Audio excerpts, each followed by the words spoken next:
संगत का असर। एक बार एक राजा शिकार के उद्देश्य से अपने काफिले के साथ किसी जंगल से गुजर रहा था। दूर दूर तक शिकार नजर नहीं आ रहा था। वे धीरे धीरे घनघोर जंगल में प्रवेश करते गए। अभी कुछ ही दूर गए थे कि उन्हें कुछ डाकुओं के छिपने की जगह दिखाई दी।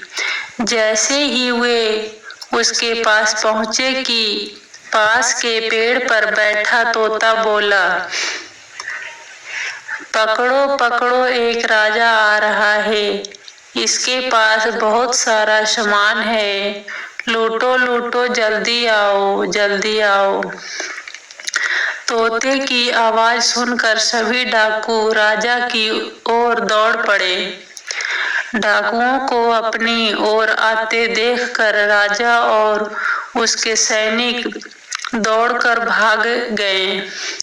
भागते भागते कुछ दूर निकल गए। सामने एक बड़ा सा पेड़ दिखाई दिया।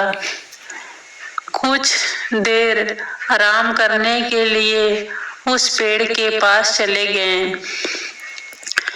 जैसे ही पेड़ के पास पहुंचे कि उस पेड़ पर बैठा तोता बोला, आओ राजन, हमारे साधु महात्मा की कुटिया में आपका स्वागत है। अंदर आइए, पानी पीजिए और विश्राम कर लीजिए। तोते की इस बात को सुनकर राजा हैरत में पड़ गया और सोचने लगा कि एक ही जाति के दो प्राणियों का व्यवहार इतना अलग अलग कैसे हो सकता है। राजा को कुछ समझ नहीं आ रहा था। वह तोते की बात मानकर अंदर साधु की कुटिया की ओर चला गया।